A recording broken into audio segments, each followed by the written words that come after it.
Hi, this is Riddick Big Daddy Bo, two-time former world heavyweight champion, and you're watching Cool True Sports. True School Sports.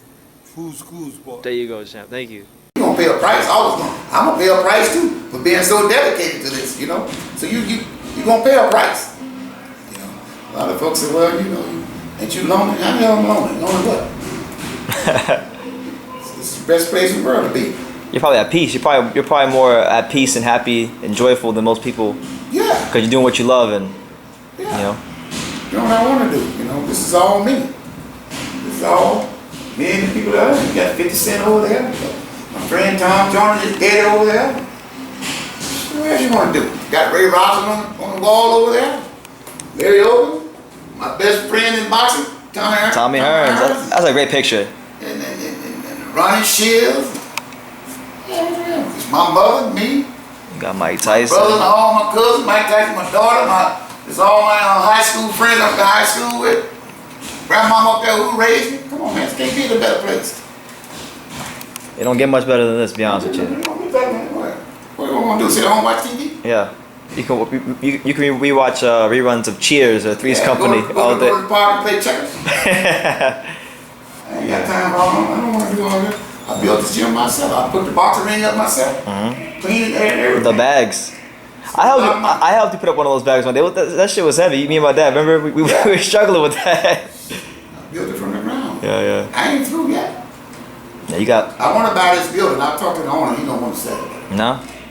But I've been told by 2 or 3 boxing people that they would buy this building for me because I want to put 6 or 7 apartments downstairs and then do a cafeteria and all of it. There's enough space for all of that.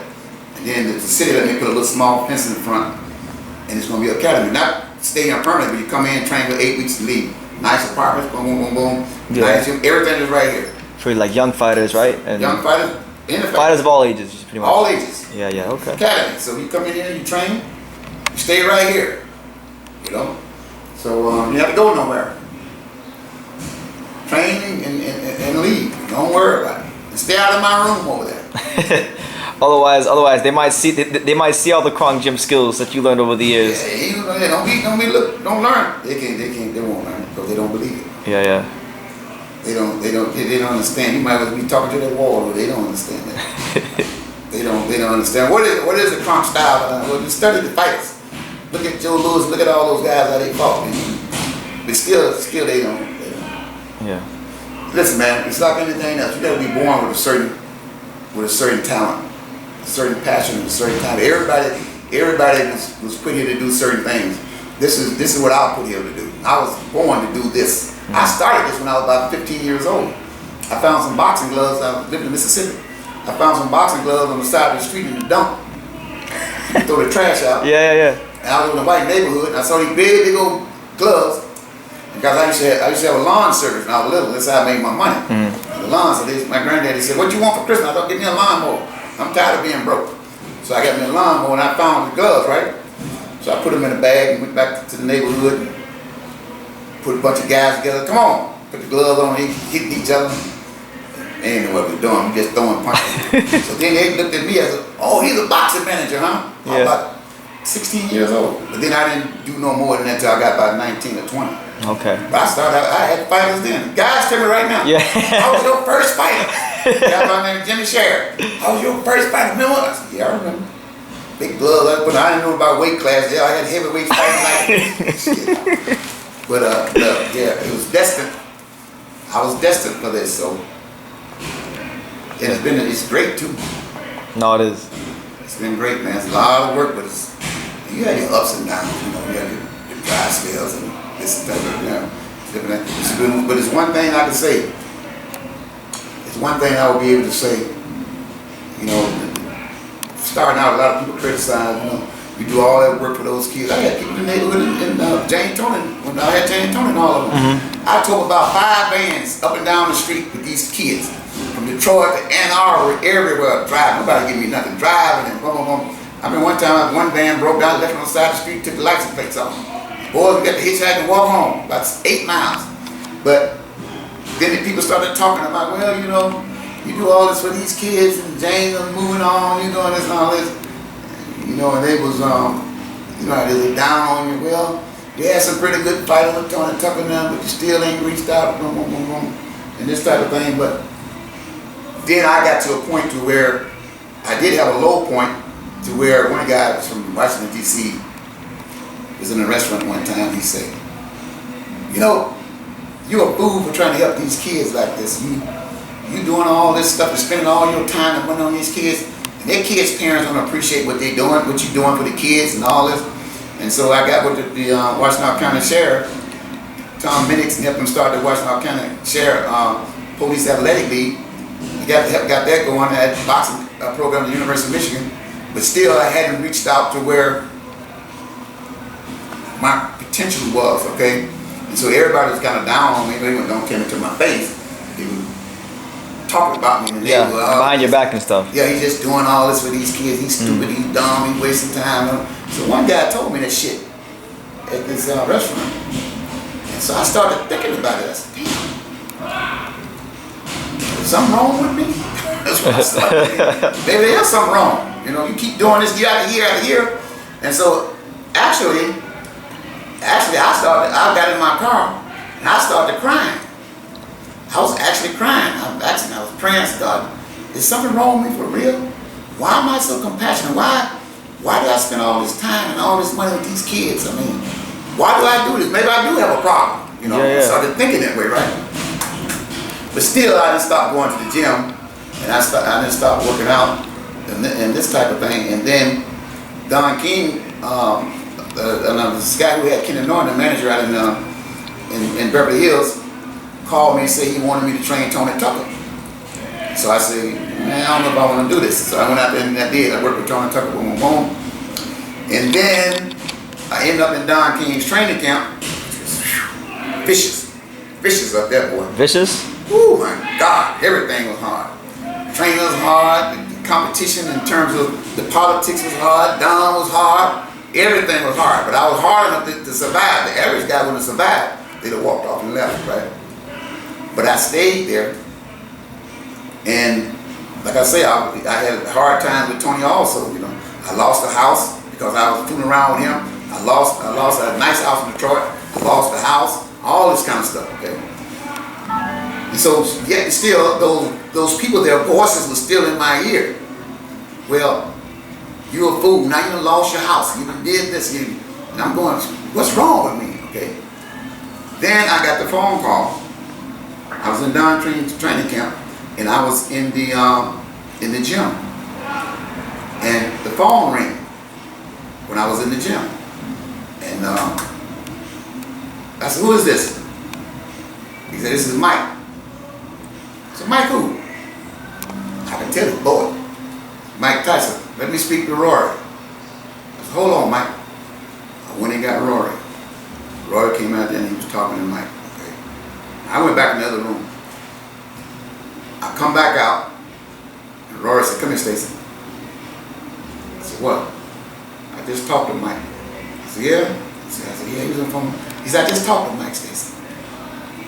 He said, let me tell you something. I watch you real close. Stacey, you ain't afraid of Mike, are you? I said, nope. I said, nope, I'm afraid of nobody. But I mean afraid, I'm not afraid to do my job. And like I was telling you earlier, right from wrong, not afraid to tell a fighter right from wrong. What he needs to hear. I'm gonna lose my fucking job. No, yeah. I ain't that tight. Okay? He said, let me tell you something, Stacey. He said, you're the first trainer right now with Mike Tyson. I said, what? He said, you're the first trainer. Don't you tell nobody. When Mike get out of prison, Mike leave Indiana, they're gonna put some other trainers with you. But you're the #1 guy for me, because Rory was Mike's best friend and manager at the time. Mm-hmm. I said, really? Really, Rory? He said, you with Mike. Now, Don King didn't say this. Don didn't give me Mike. Rory Holloway gave me Mike. Yeah. And Eric Brown introduced me to Rory Holloway at that camp and told him Stacey was a good guy. Okay? And in fact, Eric Brown told Don that Stacey's a sincere guy and straightforward Don. So me and Don bumped heads like hell. But then in the end, we become one. Because he found out I was a staff guy. But when Rory told me, he said, He with Mike. He said, Mike want to speak to you. Mike said, I'm going to tell you exactly what he said. He said, brother, you know, I was talking to Rory. I know who you are. I knew you from the amateurs because I had Ricky Womack and Mike was good friends in amateurs. And Ricky Womack lived with me. He said, but we're going to give you a job. He said, but I'm going to tell you this. I'm going to tell you exactly what he said. We're going to help you, brother. We're going to help you. I don't need you. That's what he told me. I don't need you. But we're going to help you. I said, Mike, I know you don't need me. But I sure appreciate the help, Mike. He said, okay, just keep it to yourself. I hung the phone up. Then, at that particular moment, is when I realized all the questions I was asking and praying and crying and all that shit, was something wrong with me and all that. At that particular moment, that's when the answer came in, right there. You know, there was something bigger for you. That's why you had to suffer to get to something that's big. That was the answer. I knew then why all this suffering and all these people talking. I got that job with Mike. I knew then. So what I did was, I didn't tell nobody but my best friend. I had to tell him. He said, Stacey, you telling me you gonna be with Mike? I said, yep. He said, man, do you know what that is? I said, yeah, I know what that means. He said, you ain't lying. I said, nope. He said, Stacey, everybody want that job. All the media is talking about, what's his name? All the other trainers and Angelo Dundee and going back to Kevin Rooney and all, and going back to all, and you telling me? I said, yeah. Now, when the time comes, and I told Mike this, when the time comes for to get ready to fight, like those Peter McNeely, the press ate my ass up. Really? He got that gym rat with him, Stacey McKinley, Detroit gym rat. Detroit gym rat. He got Jay Bright, his brother that cussed him out. He don't know about no fighting. And he got no crazy crocodile, the hype man in the corner, and all of this. So I called my grandmother lived at the time. I called my grandmother, my mother, all my relatives. I said, listen. Because you know everybody at the time, everybody didn't have no television. All the way down through the South. I said, go down. I told my mother, grandma, y'all go down to somebody's house, their cousins and watch the fights that Saturday night. I said, I'm going to be with Mike Tyson Saturday night. I said, what? So I'll be with Mike. And that night right there, when we came through that tunnel, you know they had that big old ramp, right? Yeah. So we went up that ramp, and Mike stood at the top of that ramp. I was on this side behind him. Roy was over here. Don King was beside him. We walked up there, and I never heard a crowd roar like that before. The crowd just went crazy. I'm like, God, dog. I couldn't believe it that was going to be like that. So, but anyway, that night right there killed all of that talk. It killed all that suffering. All of that stuff went away. Everything went away. And Mike asked me once, he said, Stacey, have I been good to you? Have I been right by you? So I told him, listen, let me tell you something. Because of you, my life would never be the same. I told him. I said, everything changed, man. That night, everything changed. I become a whole different person. The whole life, everything changed. It would never be the same. He said, really? I said, really? I said it, but I really didn't realize it. You know, 2 years later, and it still is happening because of him. But it changed. I don't care how many fighters I get, or where I go, how hungry I get thrown away, whatever it is, it will never be another ride, another feeling like that. In fact, it was so enlightening, it was so above everything that most people realize. And that's why I studied so hard to understand them psychologically. And I studied so hard to understand his mood swings. And I watched all his films, constantly watching, day and night. Stacey, why do you watch it? Even a training camp.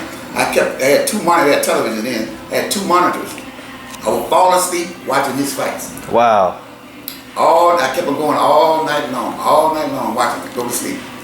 And I learned about his personality, and I learned all of that. That's how come I was able to stay there for so many years, because I understood it. Now, with that being said,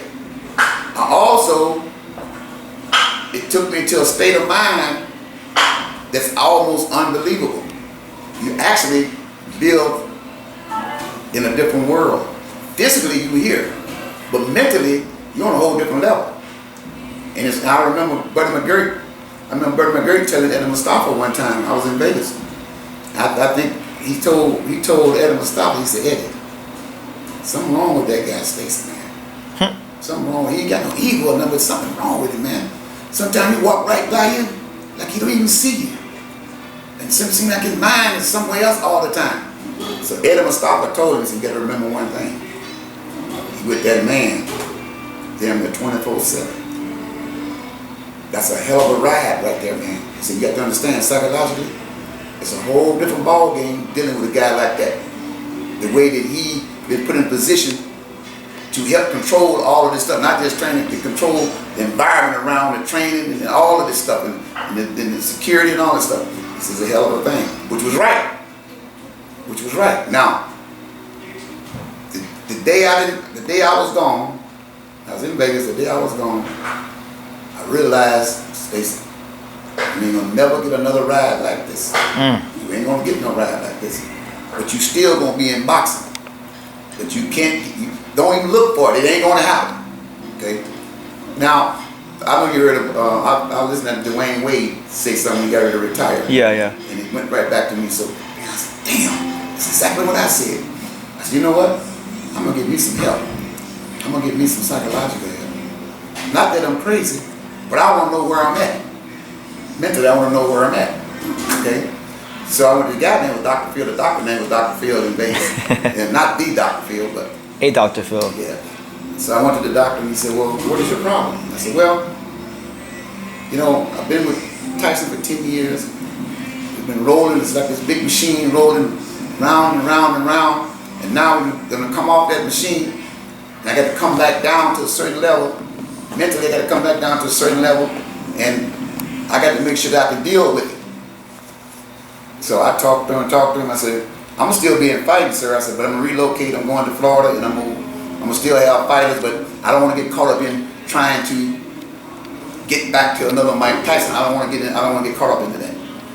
So I talked to him. He said, you know what? You're going to be all right. He said, you ain't got no problem. You're going to be all right because you understand that this training ain't going to be no more. This is once in a lifetime situation here. You might get two, but once in a lifetime, 9 times out of 10, you won't get another one like this. Yeah, good fighters. So he said, well, you don't really need to come back here. I said, no. I want to come back at least a couple more times. Just to be sure. Yeah, so I went back a couple more times and I adjusted. And I made the adjustment. It was a big adjustment. But I learned so much.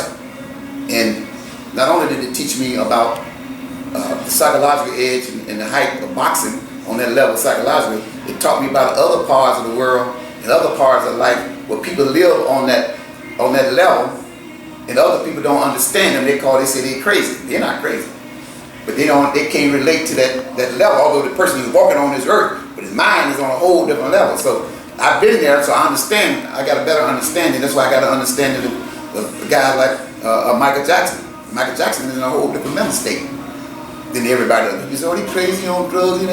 He's on a whole different mental state. You got to understand that those type of people, they're on a psychological on a whole different. Even your president, they don't understand that he's crazy. He's nuts. They don't understand. His mental capacity is on a whole different level. Yeah. See, and that's why he's where he is now, because the whole different level always been there. You'll never understand it. Later on, you might even read about it. People never even realize how intelligent Mike Tyson was. Mike was very, very intelligent. They don't understand that. So, that being said, that changed everything. And I didn't realize even today, if I go to Europe, I go to Australia, anywhere I go, the first thing they say is, they want to take some pictures. I remember I was at the fight with Mike Tyson fighting, and I said, damn, this thing is following me the rest of my life. Yeah. So it's always going to be there. But you can never take that from me. I don't give a damn. I walk out here and ain't got no shoes to wear. That right there, that piece of history right there, it never changed. It's gonna be there. And you're not gonna ever have another Mike Tyson. You ain't gonna have another Muhammad Ali. You ain't gonna have another Ray Robinson. It ain't gonna happen. Not in this life, in this world. But always, and those are the main three, that heavyweight style, and the Ray Robinson style, and the Tyson thing. You never find another Tyson. You have some imitation. The guys are geniuses. They were born with geniuses, man. It's just total different things. So it all pans out, and it's all good, man. It's just all good. But that's part of the story, part of the boxing history. That's it. So here I am now. Same things, but you know, I got Customata all up there. The Tyson Customata. That's Cuss right there. Mike about 18 years old. He's about 18 years old. And, so yeah, I enjoy being here. And I enjoy just documenting it. Like I'm just sitting here. I ain't gonna tell you too much. I told you too much already. Yeah, you did.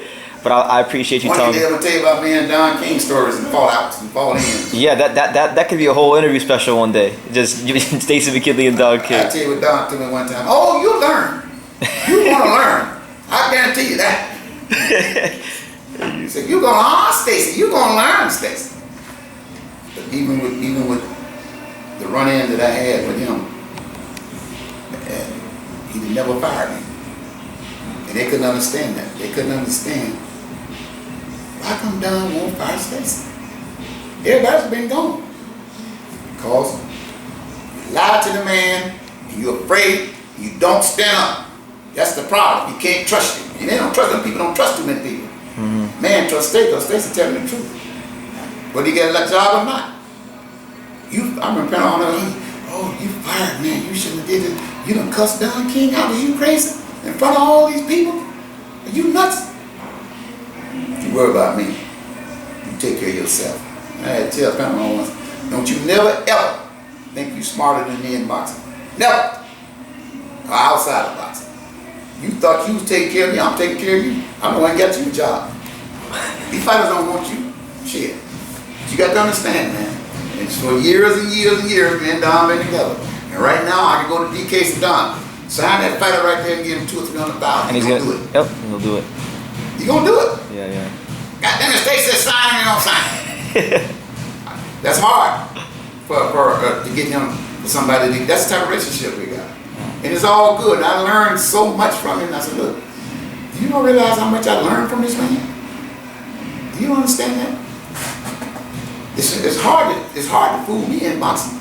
I had too many good fighters, too many good teachers in Detroit, and one of the greatest promoters of all times. Come on, man. Yeah. Can't get no better than that. You know? And I'm healthy too, so I got a few more years left. Yeah, hold on, Stacey. All right, Stacey. So, any message to the boxing world? Boxing is alive and kicking. Everything is good. Boxing is on the rise. It's getting bigger and bigger. And Tyson Fury has a lot to do with that.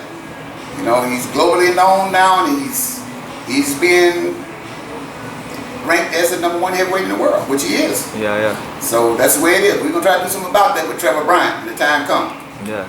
Well, other than that, tune in to boxing. Absolutely. Well, Stacey McKinley, as always, thank you for just dropping a bunch of gems and the stories and just being here on True School Sports. You know, appreciate it. Thank you. Everything is good. Yeah. All right, Stacey. Thank you. Boom, it's your boy Big Baby Miller straight out of Brooklyn. You're watching True School Sports. Tune in, sucker.